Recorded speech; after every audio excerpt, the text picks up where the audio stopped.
So what happens when Sally wants to destroy Stu? Well, first Sally has to... Wait, what? God, what are you doing? God, you freaking... Oh, good, you gotta save this... What the hell do you think you're doing? You people are psychos! Can't you see he's on the ground bleeding? Alright, that's it. Stop this. Reverse it. Okay. Good Lord. So let's look at what we talked about last week. We talked about how Sally destroyed Stu by creating a threat narrative around Stu. So when Sally wanted to create this threat narrative, she had to emphasize Stu's agency, her bad intent, and de-emphasize Stu's vulnerability to Sally. Conversely, Sally emphasized her vulnerability to Stu and de-emphasized her agency and her bad intent, thus creating an effective threat narrative. Now, what happens when Sally wants to destroy Stu? Well, Stu is already the target of a society-wide threat narrative that renders his vulnerability invisible and emphasizes his agency and bad intent. So Sally really doesn't need to do anything to establish a threat narrative against Stu. It's already established. In fact, it's so established that these status bars don't really apply when Sally wants to destroy Stu. So let's take a look at the status bars and change them to something a little bit more accurate to the situation. First of all, Stu's vulnerability. We can sort of just get rid of it because Stu is never seen as vulnerable to Sally. He can't possibly be Sally's victim. So let's just get rid of that as irrelevant. And since we can't see Stu's vulnerability to Sally, we can't ever really see Sally's agency or bad intent towards Stu. So let's just get rid of those two because they're sort of redundant as well.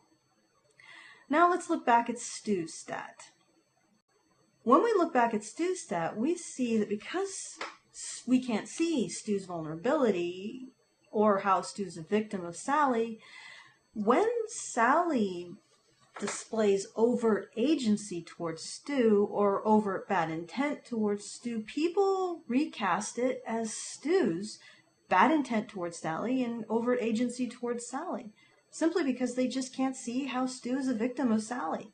So Stu must have done something to deserve it. But but this essentially makes this stat by Stu redundant because it really isn't, it's not really reflects anything that Stu actually does. So let's delete that.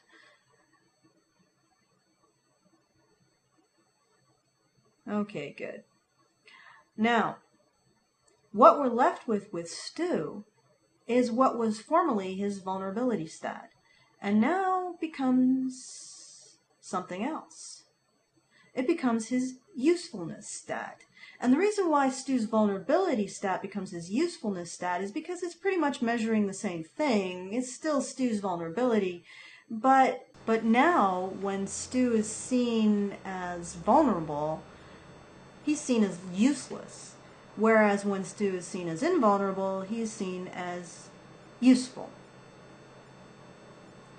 So it's sort of the inverse of his vulnerability stat, but it's still measuring the same thing. And since Sally has established herself as the source of the dominant threat narrative in the environment, Stu's usefulness stat is really better termed his usefulness to Sally, or his manhood.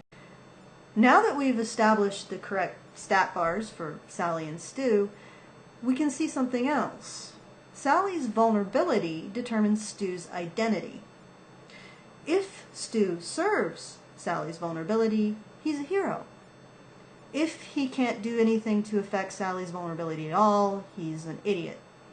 And if he creates Sally's vulnerability, he is, in fact, a villain.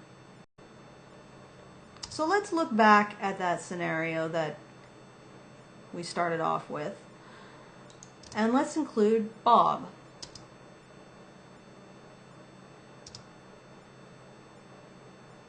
Bob, like Stu, has one status bar: his usefulness to Sally. Like Stu, Sally's vulnerability is going to divide Bob's identity either into hero, idiot, or villain.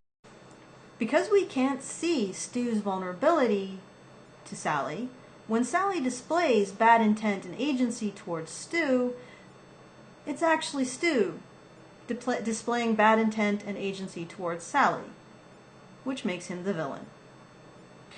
And when Bob comes in on the scene, he orientates himself to Sally's vulnerabilities and attacks Stu, making him the hero. Essentially what happens is men will orientate towards the strongest threat narrative in the environment, like iron fillings orientate towards a magnetic field. Which is one reason why Sue and Sally were fighting over who gets to be the dominant threat narrative in the first place, who gets to be the source of the dominant threat narrative in the first place. In fact, if you look at history, you can sort of see it as a competition between dominant threat narratives competing to see which threat narrative will orientate the greatest number of men.